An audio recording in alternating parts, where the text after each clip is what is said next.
Hola, hemos empezado a investigar sobre el flúor. ¿Te puedes pasar y hablamos?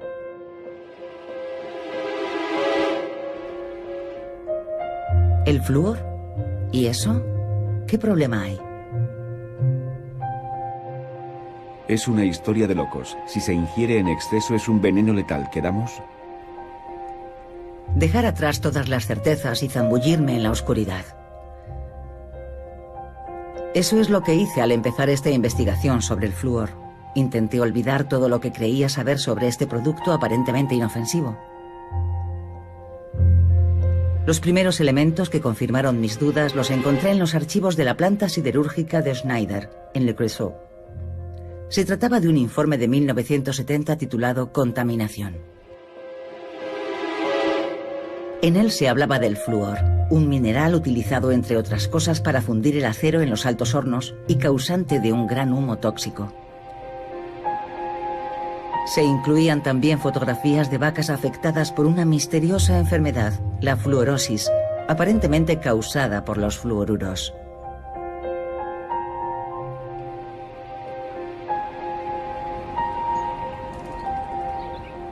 En la región, poca gente recuerda ya aquellas nubes de humo rojizo cargadas de fluoruros que oscurecían el cielo antes de caer sobre los campos.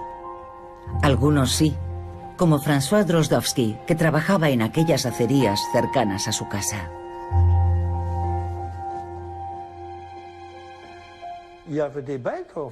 Algunos animales se alimentaron durante muchos años de la hierba de aquellos campos.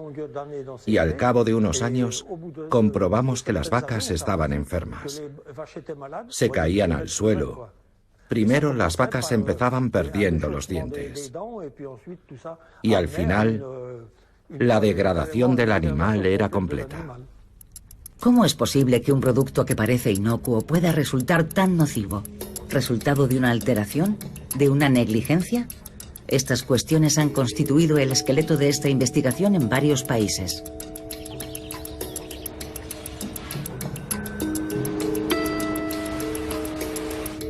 Empezaron a sonar las alarmas por todo el mundo. No obstante, hasta 2010, la Organización Mundial de la Salud no clasificó el flúor como uno de los 10 productos químicos que suponen un problema capital para la salud pública, al nivel del amianto, el arsénico o las dioxinas. Resulta tóxico para los niños a razón de 1 miligramo al día y para los adultos a partir de 4. Y es fácil alcanzar la dosis máxima, ya que muchos productos cotidianos contienen flúor. Y lo más sorprendente es que en combinación con el carbón en su forma gaseosa también lo encontramos en nuestras sartenes, en la ropa, en las cajas de las pizzas. Y a una dosis muy baja, científicos de todo el mundo consideran que su toxicidad es extremadamente preocupante.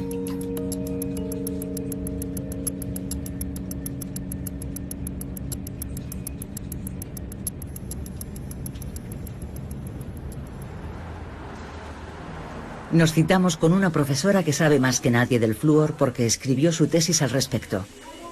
Anne-Marie Musset también dirige una de las unidades de cirugía dental más grandes de Francia. Hola, ¿eres Rebeca? Sí. ¿Sí, me acompañas? Claro que sí. Aquí, en la Universidad de Estrasburgo, suele hacer frente a problemas de intoxicación por flúor a causa de razones preocupantes. ¿Nos acercamos al lavabo? Muy bien, eso es. A ver, ¿qué dosis echamos de pasta de dientes? ¿Lo sabe? Yo echo hasta que cubro las cerdas. ¿Del cepillo? Del cepillo. Claro, es lo que ha visto usted siempre. Claro. Entiendo. Vale, pues lo que hay que echar es lo que llamamos un guisante. No va al milímetro, pero hay que echar una bolita. Eso es. No es mucho. ¿Usted echa mucho más? Sí, no lo sabía. No vale la pena echar más. La profesora sabe por qué en los tubos de pasta de dientes infantil se recomienda el uso de un guisante, por una ley de marzo de 2009 impuesta sobre los fabricantes. Enjuágate un poco y ten cuidado de no tragarlo. Eso es.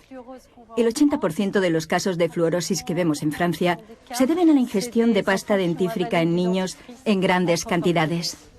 Fluorosis. De nuevo ese término. La misteriosa enfermedad que afectaba al ganado de Le Creusot en los años 70 afecta también a las personas. A dosis muy altas, el flúor provoca graves problemas óseos.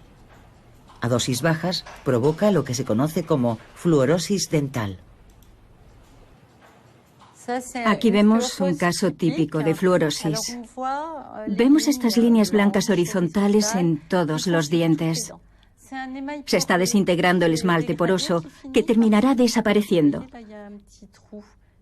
Aquí vemos un agujerito y por aquí hay más. También hay pequeñas nubes blancas y como el esmalte es poroso, termina cambiando de color con el tiempo. Se va oscureciendo y esa coloración no se puede quitar del esmalte. Aunque se supone que el flúor protege los dientes, si se ingiere en exceso provoca el efecto contrario. El origen de la intoxicación por flúor puede ser múltiple, ya que el flúor aparece en muchos compuestos. En muchas sales de mesa, en las pastas de dientes, en algunas aguas embotelladas, en el agua del grifo de algunas zonas, y es muy fácil exceder la dosis máxima recomendada. Por esta razón, desde el año 2008, el agua embotellada que contiene más de 1,5 miligramos de flúor por litro debe indicar que no es apropiada para recién nacidos o para niños de menos de 7 años. Hemos encontrado 6 marcas de agua, casi todas de agua con gas, que sobrepasan esta cantidad. Lo ideal sería que trajera a sus hijos al menos una vez al año. Cuando la profesora Musset recibe a sus pacientes y considera que necesita recetarles flúor para luchar contra la caries, lleva a cabo sistemáticamente lo que ella denomina una encuesta de consumo de flúor.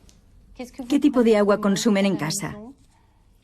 ¿Beben agua del grifo o agua embotellada? Para beber, agua embotellada. ¿Y qué agua en botella consumen? Agua cristalina. ¿Cristalina? ¿Siempre cristalina? Sí, siempre. Vale. ¿Y qué sal consumen? Sal de mesa. ¿De mesa? ¿Sal de mesa yodada? Sí. Nunca me he fijado, la verdad. O sea que nunca ha tomado sal fluorada, ¿no? No. Las dosis de flúor tienen que ser muy precisas, según el peso del niño. Si es muy baja, por ejemplo 0,7 miligramos, no sirve de nada. Y si es de 1,2 o 1,3, es demasiado y provoca fluorosis. Se trata de consumir la cantidad justa. Ni más ni menos. Menos no sirve de nada y más puede causar fluorosis. Rebeca, ¿me enseñas los dientes? En un mundo ideal, todos los médicos evaluarían la exposición de sus pacientes al flúor. Rebeca se secaría los ojos por el sofocón de tener que ir al dentista, volvería a casa y mi investigación se terminaría aquí.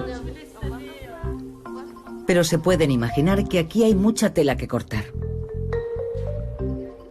El estudio llevado a cabo por la profesora Musset hace algunos años demostró que a los niños de 4 a 12 años, más del 40% de los médicos les recetaban gotas de flúor sin evaluar previamente su reacción al flúor.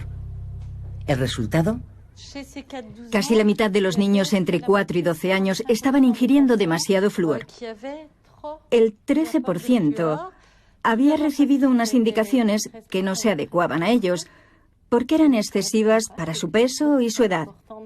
Y luego había casos de niños que ingerían sal y flúor recetado, o agua fluorada, sal y flúor recetado.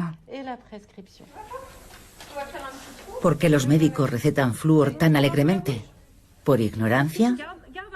Podría ser que lo hicieran por influencia de la industria. Una industria que hace cerca de un siglo removió cielo y tierra para dar popularidad a lo que en un principio era un engorroso veneno.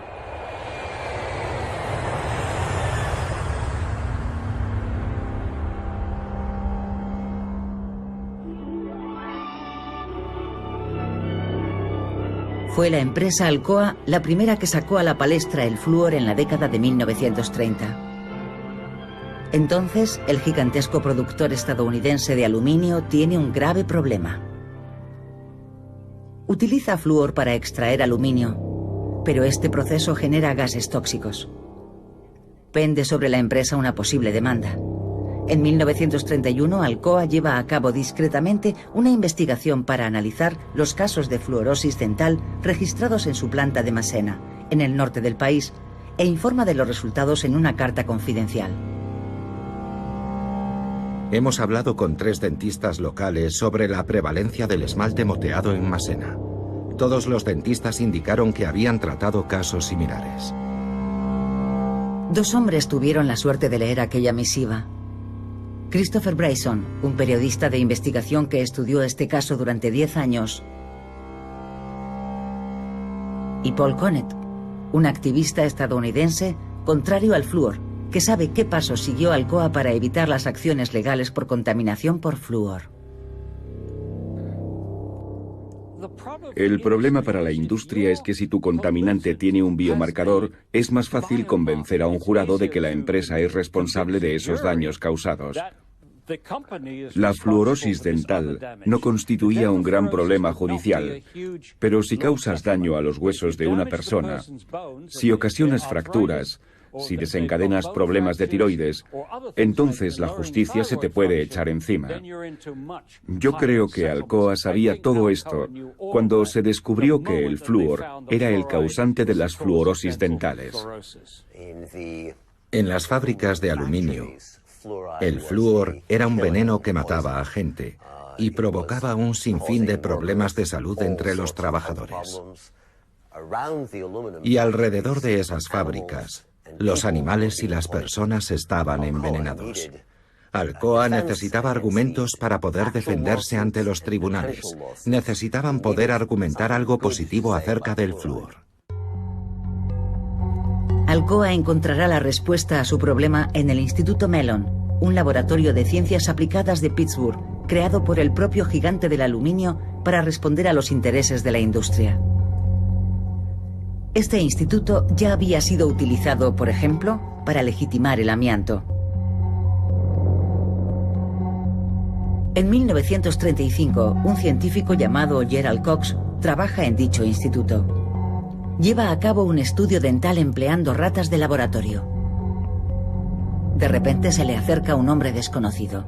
Se trata de Francis Frary, es el director de investigación de Alcoa y sugerirá encarecidamente a Gerald Cox que introduzca el flúor en su estudio. De repente, el director químico de Alcoa le sugiere que emplee flúor en los experimentos con animales para comprobar si el flúor es bueno para los dientes. No cabe duda de que lo hacía pensando: tenemos que encontrar un uso beneficioso del flúor para compensar lo que se sabe del flúor, es decir, que no es bueno para la salud. El científico del Instituto Mellon cometió la imprudencia de reconocer que en su estudio influyó mucho Alcoa, como queda plasmado en una carta enviada años más tarde a un historiador. La primera vez que pensé en el flúor fue para dar respuesta a una pregunta del doctor Francis Frary, director de investigaciones de Alcoa. El veneno acaba de convertirse en un remedio. 4 años más tarde, el Instituto Mellon anuncia en una revista científica que probablemente el flúor es el elemento que permite que los dientes sean más resistentes a la caries. En muy pocos años, gracias a la sugerencia de Francis Frary de Alcoa, la percepción del flúor pasa de ser un veneno a algo bueno para los dientes. Y de esta manera, una pequeña maniobra dio origen a la gran historia del flúor. Con el paso de las décadas, a nadie se le ocurrió dudar de él. Tras la guerra, se introducirá el flúor en muchos productos. En el agua potable de algunos países, en la sal, en los chicles.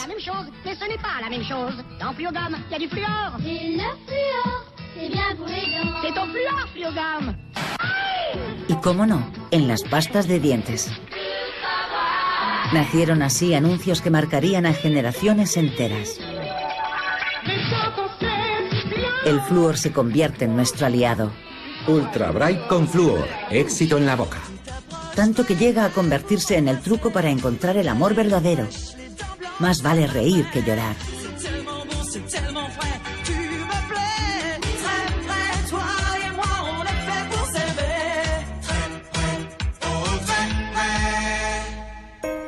Francia recetará masivamente flúor a los niños de todas las edades en forma de comprimidos y en forma de gotas en los alimentos.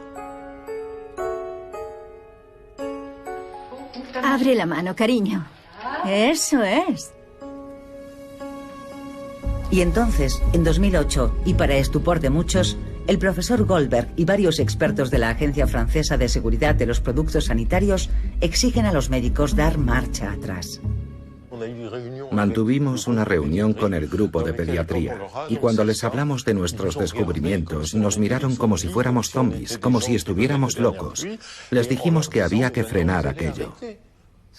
¿Quiere decir que ellos administraban esas pequeñas gotas de flúor? Sí, indiscriminadamente. Y eso provocaba no pocos problemas. Tanto los pediatras como los dentistas han usado en exceso la suplementación con fluoruros. Poner en duda la férrea creencia en el flúor no fue fácil en su momento, y el profesor Goldberg fue claro en sus explicaciones.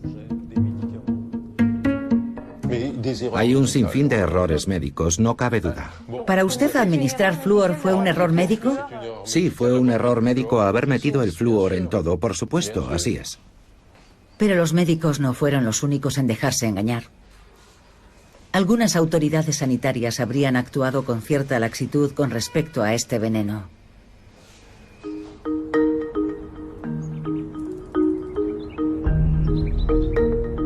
Amanece, y los viñedos de Burdeos se bañan en los primeros rayos de sol del día.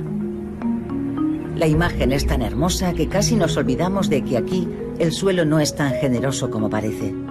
El flúor está presente en las rocas subterráneas y contamina el agua a unos niveles por encima de los permitidos.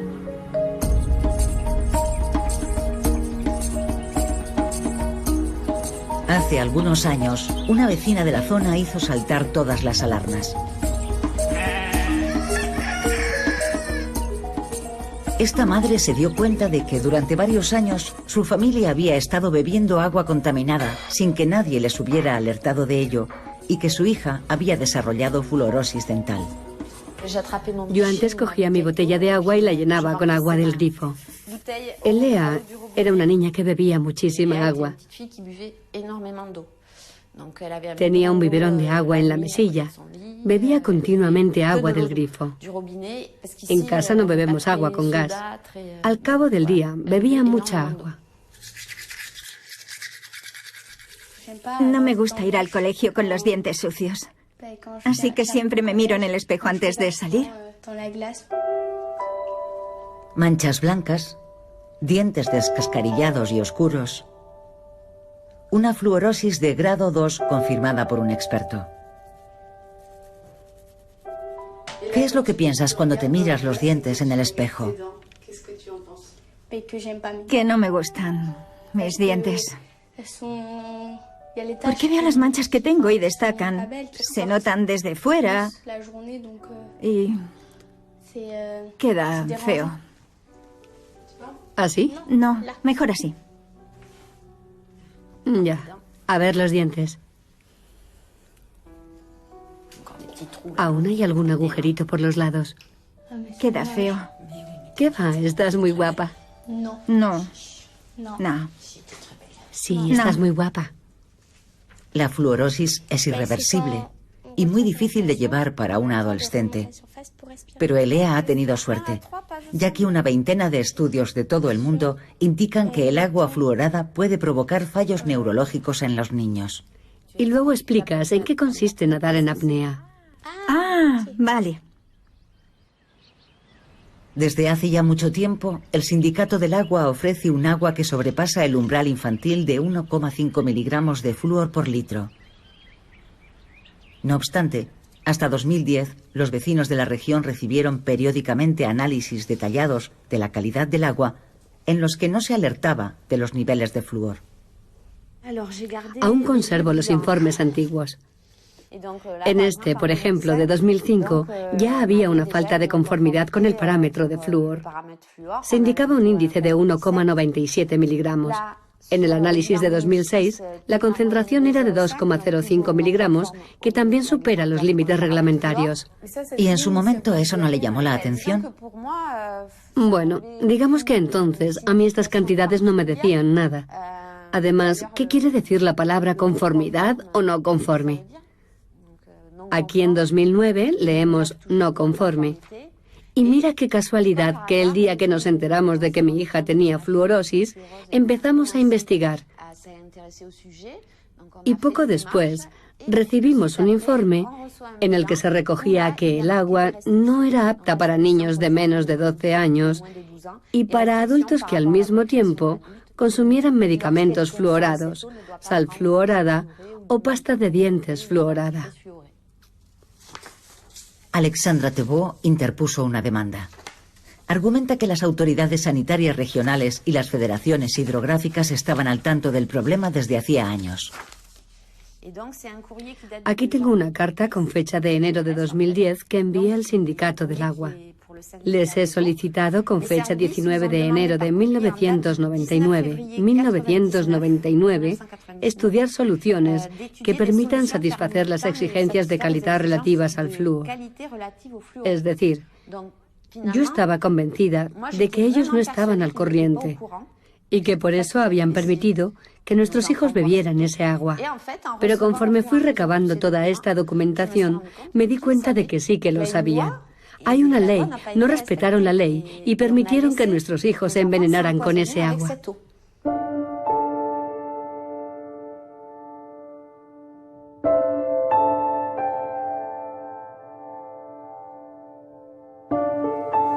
¿Por qué la Agencia Regional Sanitaria, la Policía del Agua, no alertó a los padres de las zonas afectadas? ¿Por qué permitió que los niños bebieran agua que era perjudicial para su salud?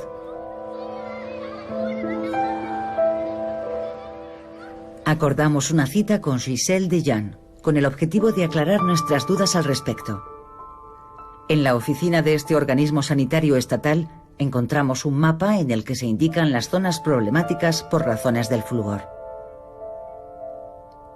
Gisèle Dejean nos había preparado también numerosos documentos. Parecía tenerlo todo controlado, pero yo llevaba en mi ordenador los documentos guardados por Alexandra Thébault en los que se indicaba que hasta 2010 no se había alertado sobre el flúor. ¿Cómo puede explicar, por ejemplo, los documentos de 2005? Aquí los tiene. A ver. Aquí indican que hay una concentración de 1,97, es decir, no conforme. Recogen ustedes la decisión sanitaria de no conformidad por cuestiones del flúor, pero no dicen nada más. En 2006 tampoco hay recomendaciones. En 2007 tampoco. En 2008 tampoco. No hay conformidad, pero no hay recomendaciones. ¿El ayuntamiento o el sindicato del agua tenían que haber alertado a los vecinos o haber adoptado medidas? La gente leía no conforme por flúor y no entendía qué significaba. ¿Que no es conforme? Es decir, que uno debe plantearse si consumirla o no, ya que no es conforme. Es decir, que la Policía del Agua permitió la distribución de un agua no conforme, porque era la gente quien debía adivinar que no había que beberla. No obstante, Gisèle Dejean terminará admitiendo esta laguna. ¿Es la gente quien debe investigar? Verá, creo que la información que se facilita al público en este y en otros campos ha evolucionado. Quizá antes no. Antes las consignas eran distintas. Se enviaba un formato sencillo y se subrayaban conclusiones sencillas. Ya entiendo. Es cierto, no estaba del todo completo.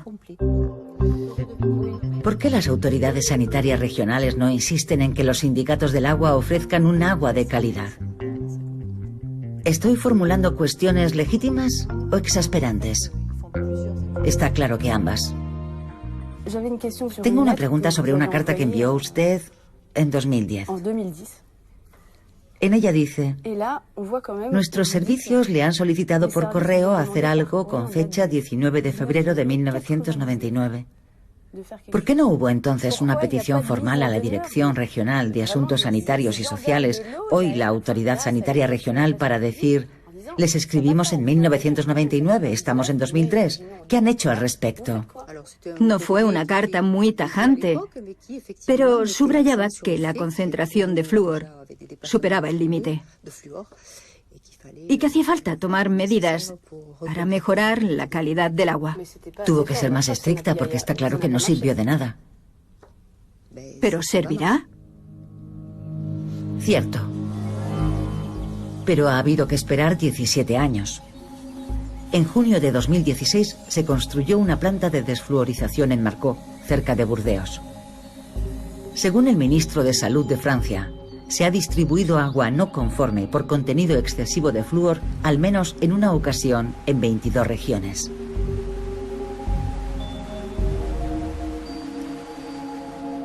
Pero esta bebida en la que tanto confiamos y que tan a menudo consumimos no es la única fuente de sorpresas.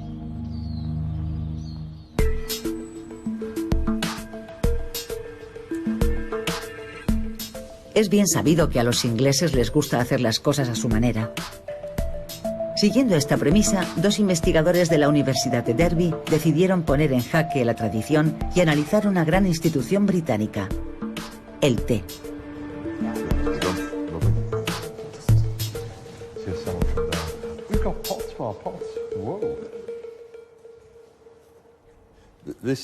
Aquí tenemos té negro puro, y eso significa que es una mezcla recogida de un único terreno. Y esta es la mezcla más económica, en la que hemos encontrado altos niveles de flúor. ¿El té es bueno para la salud? Eso creíamos antes de que estos dos investigadores nos recordaran que infusión rima con profusión de flúor.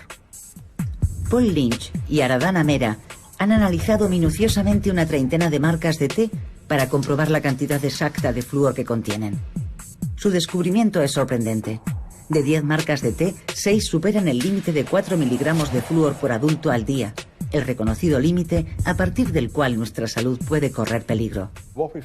Hemos descubierto que los tés negros puros contienen cerca de 2 miligramos de flúor por litro. Los tés Oolong, que también son mezcla pura, contienen niveles similares. Las mezclas de tés negros vendidas por las principales marcas contienen entre 3 y 4 miligramos de flúor por litro. El té verde tiene valores comparables. Y las mezclas baratas de té negro, las de marca blanca, tenían niveles muy altos de flúor, entre 5 y 8 miligramos por litro. Pero, ¿cómo entran los fluoruros en el té? Una imagen vale más que 1000 palabras. Aquí tenemos una bolsita de té negro de marca blanca. Voy a pesar 2 gramos y luego añado 100 mililitros de agua. Lo remuevo todo y obtenemos el equivalente de una taza de té. El flúor del té se disuelve en el agua. Y en tan solo 2 minutos tendremos en el té la mayor parte del flúor. ¡Qué poco tiempo! Muy poco. Bastan 2 minutos para superar el umbral de toxicidad por flúor. Veo que esta muestra contiene 7 miligramos de flúor por litro. Una cantidad muy alta, porque consumiendo las habituales 3 tazas de té al día, uno ingeriría más de la dosis diaria recomendada. Es decir, que con 3 tazas de té negro de marca blanca consumiríamos el 150% de la dosis diaria recomendada. Si a ustedes también les invade la curiosidad por saber por qué el té de marca blanca contiene más flúor que los otros tés, acompañemos a Aradhana Mehra a los invernaderos de la universidad. Aquí es donde cultiva las plantas de té capaces de absorber el flúor del terreno.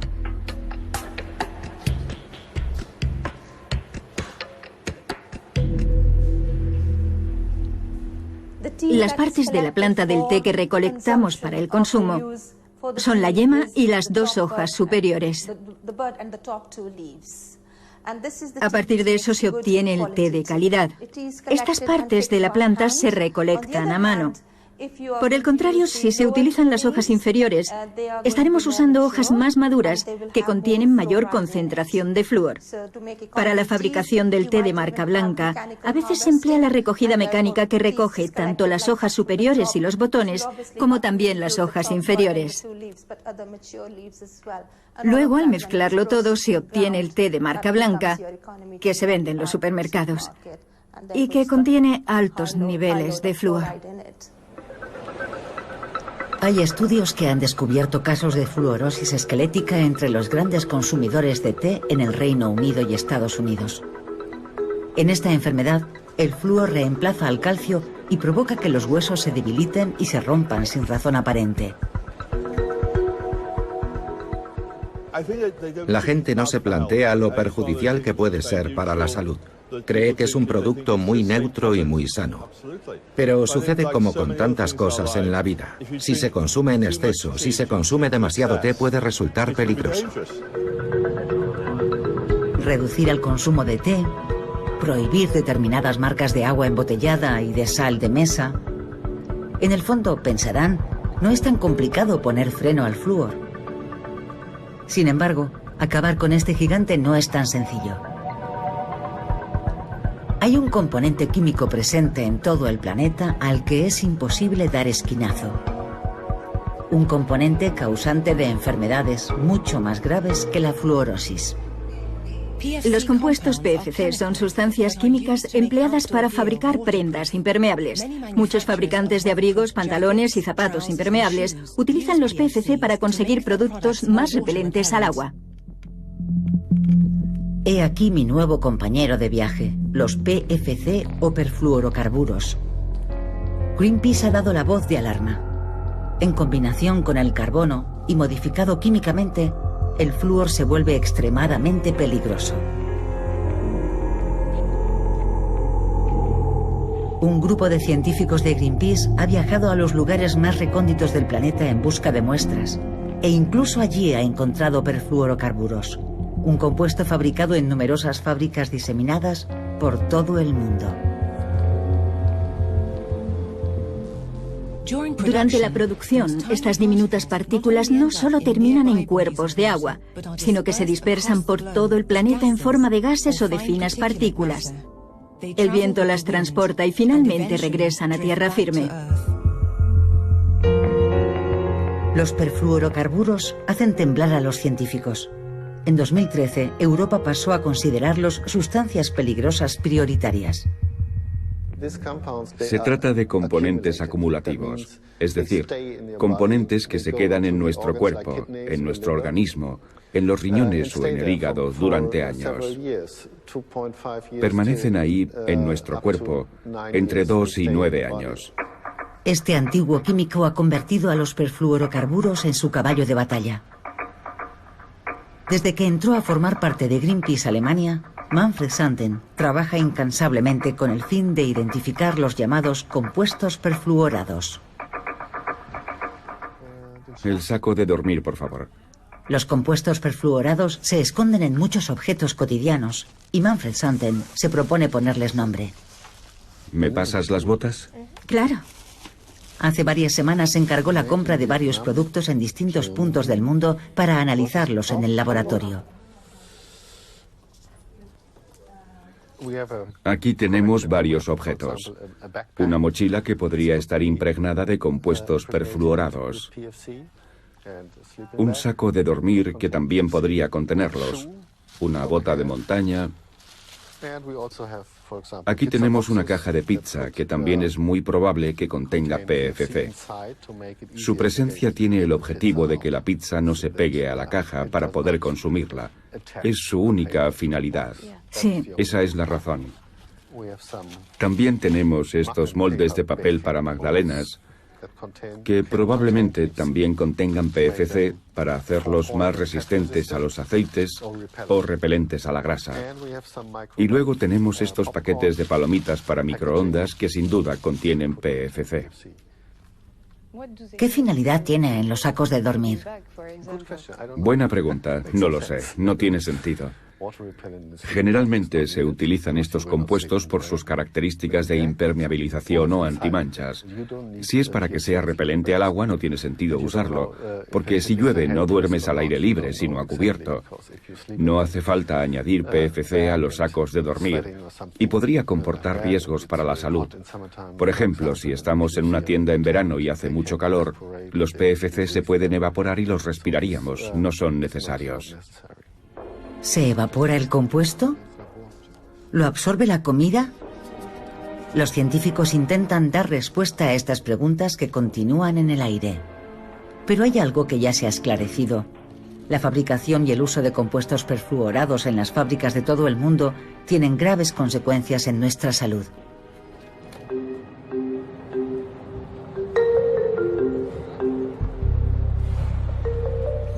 Nunca nos habríamos imaginado cuántos kilómetros recorreríamos para llevar a cabo esta investigación. Tanto es así que un día me vi en lo más profundo de la Virginia Occidental siguiendo el rastro de los compuestos perfluorados en la nueva furgoneta de Paul Brooks.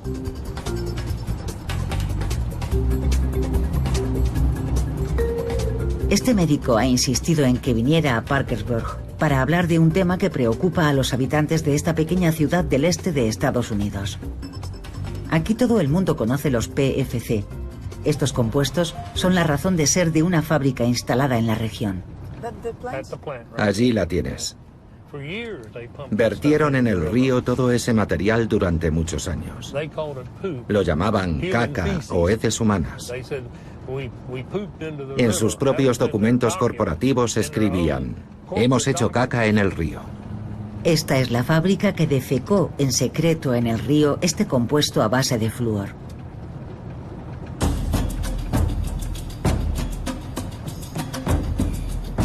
Bienvenidos a la planta mundial más grande de producción de DuPont, en Nemours, un gigante químico inventor del teflón gracias al PFC.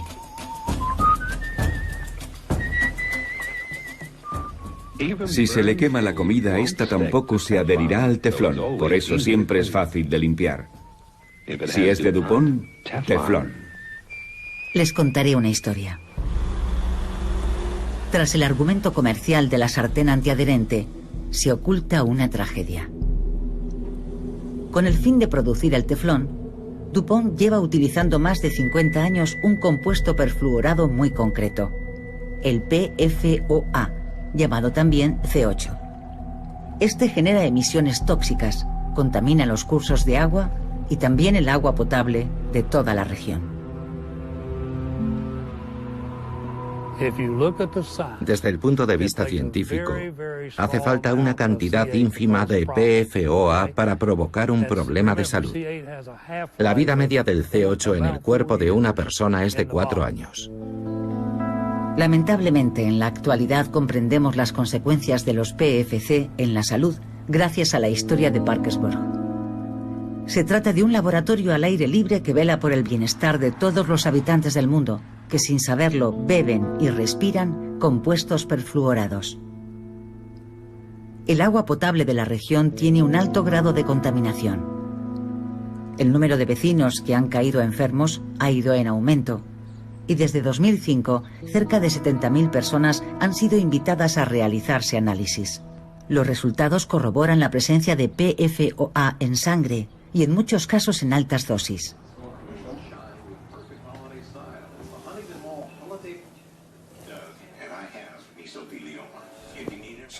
Me tomo aproximadamente, 2, 4, 6, 7, 8, 9, 10, 11, 12, 13, 14, 15, 16 pastillas al día. La vida de Earl Botkin dio un vuelco hace 16 años. Empezaron a sucederse los diagnósticos.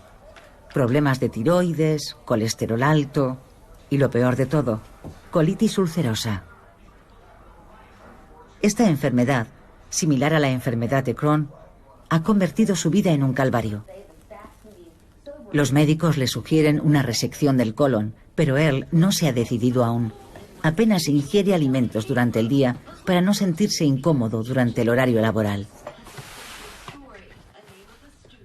Suelo comer un par de tostadas, un café y quizá algo frío. No tomo zumos por la acidez.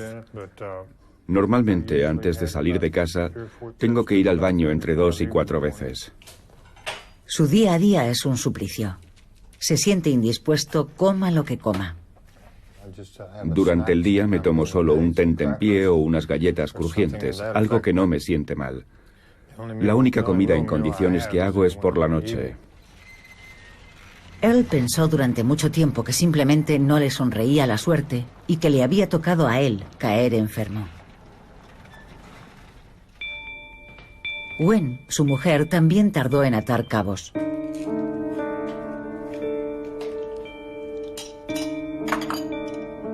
El caso contra DuPont empezaba a copar los titulares, pero la planta estaba a 70 kilómetros de su casa, demasiado lejos, no podía ser eso.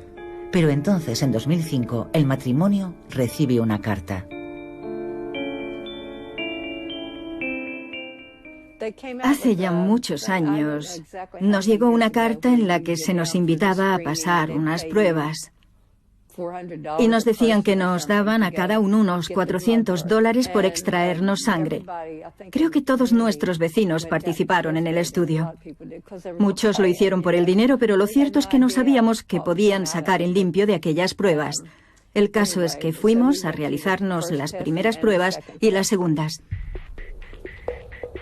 Gwen y Earl participaron en un estudio en el que también colaboraron otros 70.000 habitantes de la región.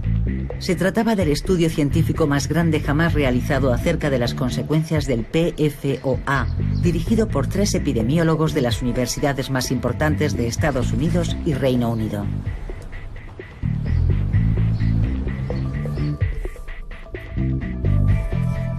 En 2012, David Savitz y su equipo publicaron sus resultados.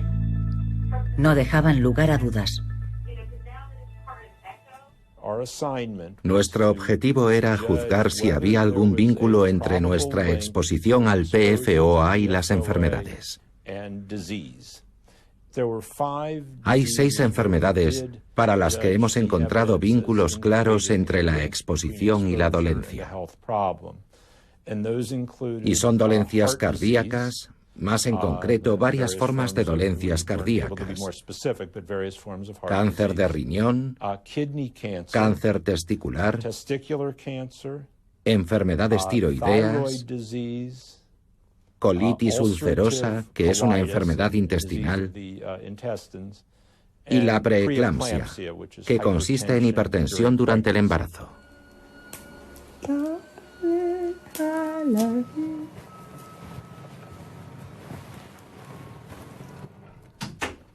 Hola. Hola, ¿qué tal? Hola, cariño. ¿Todo bien? Muy bien. ¿Qué haces? Nada, mirando fotos. Menuda colección de álbumes tenemos. Earl y Gwen se han unido a una plataforma colectiva contra DuPont en Nemours. Una forma de vengarse por haberles robado la vida que tenían antes de que Earl cayera enfermo. Gwen prefiere vivir el día a día y se prohíbe pensar en el futuro. Su marido, por su parte, ve su futuro como una tragicomedia. Seguiré medicándome hasta que mi corazón lata. Gwen vivirá hasta cumplir 120. Sí, seguro, 125. Aún tendrá 2 o 3 parejas más que se beberán mis cervezas de la nevera. Sí, seguro. Eso ni lo pienses. No, no lo puedes pensar porque si no te vuelves loco. O te saca de tus casillas. Puedes caer en una depresión. Sí.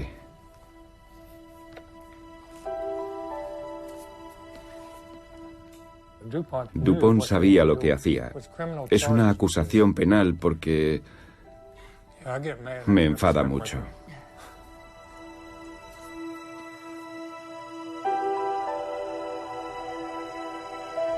Sí, DuPont conocía los peligros del PFC, y desde hacía mucho tiempo.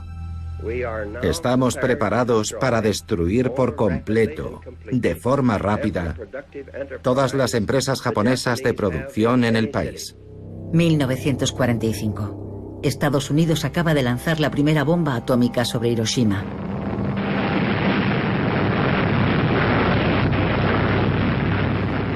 Unos años antes se había puesto en marcha el Proyecto Manhattan, una misión secreta de defensa cuyo objetivo era construir la bomba en las fábricas levantadas por todo el país. Los ingenieros encontraron la forma de enriquecer el uranio, gracias al flúor, una sustancia extremadamente corrosiva. La ayuda de todo un experto industrial resultaría decisiva. DuPont y su teflón elaborado con PFC. El flúor fue esencial en la fabricación de la bomba atómica. Se transportaron grandes, enormes cantidades de uranio y flúor en forma de un gas llamado hexafluoruro de uranio. Y ese gas fue utilizado para separar la fracción explosiva del uranio de la fracción no explosiva. Necesitaron muchos camiones cisterna capaces de resistir el poder corrosivo de los gases fluorados. Entonces encontraron algo capaz de proteger el acero de la influencia corrosiva de los fluoruros, el teflón. DuPont era un experto fabricante de teflón, y su gran pericia fue lo que permitió a Estados Unidos construir la bomba atómica. DuPont había inventado el teflón unos años antes en su laboratorio de Jackson, en Nueva Jersey. Allí, los empleados trabajaban en secreto para el Proyecto Manhattan, pero durante la manipulación de los compuestos perfluorados empiezan a multiplicarse los problemas de salud. En este documento privado que ha visto la luz recientemente, con fecha de noviembre de 1944 y enviado al coronel Warren, director del Proyecto Manhattan, el ejército se preocupa ante la posible filtración de las noticias. Algunos de estos hombres no son las personas idóneas para este proyecto. Hay que difundir el mensaje de que ser transferido a esta zona es equiparable a ser exiliado a la isla del diablo. Los delegados sindicales y los propios trabajadores estaban aterrorizados. Se producían tantos accidentes que les daba miedo manipular aquellos productos químicos. Se registraban muertes y quemaduras terribles. La exposición a aquellos productos era enorme. DuPont sabía muy bien hasta qué punto era peligroso manipular el producto químico utilizado durante la Segunda Guerra Mundial. Desde entonces ha llovido mucho y el teflón se ha ganado un lugar privilegiado en las cocinas. Y un día un estudio desveló que a altas temperaturas las sartenes emitían vapores tóxicos. Sí, los PFC están por todas partes, en nuestras sartenes, nuestras colchas, nuestras alfombras, en el aire, en el agua. Según un estudio de las autoridades sanitarias, el 98% de los estadounidenses tienen compuestos perfluorados en sangre.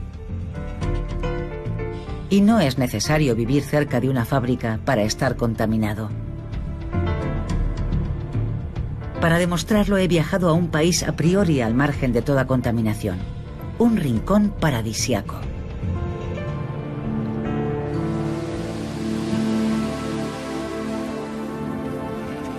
Se trata probablemente de uno de los lugares más fascinantes del planeta. Estas islas perdidas en el mar de Noruega y el Océano Atlántico Norte son las Islas Feroe. Aquí la vida transcurriría tranquila si los científicos no hubieran descubierto PFC en la sangre de la mayoría de los habitantes del archipiélago, incluidos los niños. Este científico ha analizado durante 5 años la sangre de 650 niños de la isla. Pal Uaye ha descubierto una forma de contaminación que le ha sorprendido.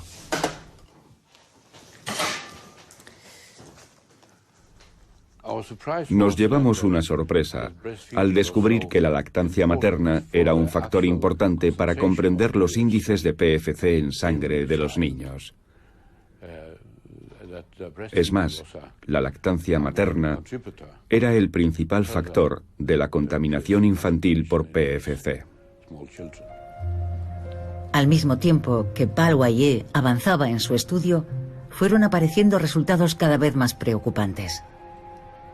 Poco a poco, Paul llegó a la conclusión de que cuanto más duraba la lactancia materna, más altos eran los índices de compuestos perfluorados en la sangre de los bebés. Aquí tenemos el caso de un niño que casi no ha tomado el pecho. En su caso, la concentración de PFC es solo de 5,3 nanogramos por mililitro.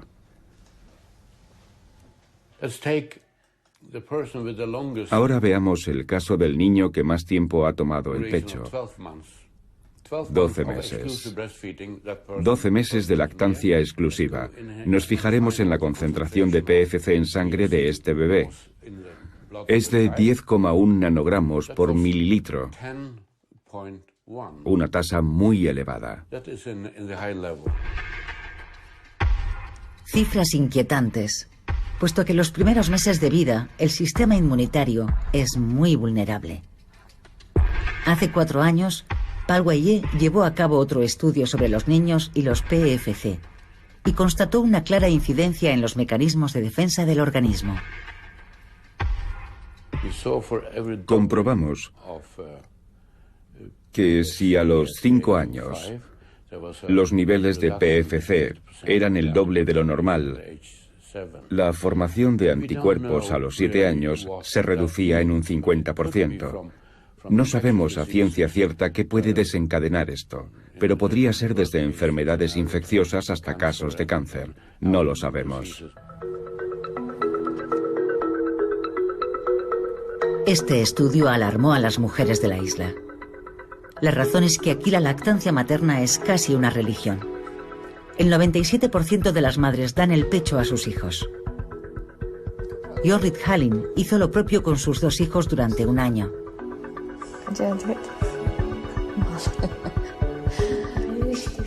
Pero no hará lo mismo con el tercero, que está de camino. Apenas tiene dudas al respecto. Por aquel entonces ni me lo planteé. No sabía nada de esto. Pero ahora que estoy embarazada de nuevo, creo que me pensaré mucho cuánto tiempo le daré el pecho. Creo que lo haré durante 4 meses o quizá medio año, pero no más. Hace unos años, Jorrit Hallin se hizo un análisis de sangre para conocer sus niveles de PFC. Trabajaba como científica y en su momento realizó un estudio sobre este tema en concreto. Se trata de una prueba que está al alcance de todas las mujeres, si bien a un precio elevado, porque se realiza en laboratorios especializados. Jorrit Hallin no se sorprendió especialmente al descubrir que estaba contaminada, como probablemente lo esté la mayoría de las madres del planeta. Desde entonces, los PFC han puesto en duda los beneficios de la lactancia materna. Es una pena, porque dar el pecho es la cosa más natural que existe y no hay nada mejor para un bebé. Es muy difícil evitar la exposición a los PFC. Si compras ropa y zapatos para tus hijos, es muy difícil evitar esos compuestos. Difícil, pero no imposible.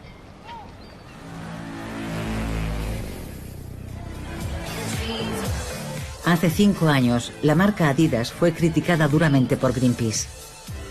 A través de esta campaña internacional titulada Detox, los ecologistas intentaron obligar a Adidas y a Nike a dejar de utilizar los peligrosos compuestos PFC.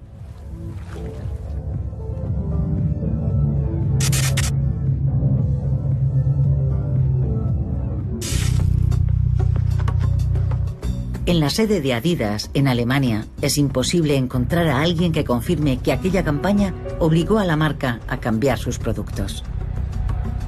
Pero en el fondo, ¿qué importa? El grupo fue uno de los primeros en oponerse al uso de los PFC. ¿Qué menos que hacerles una visita?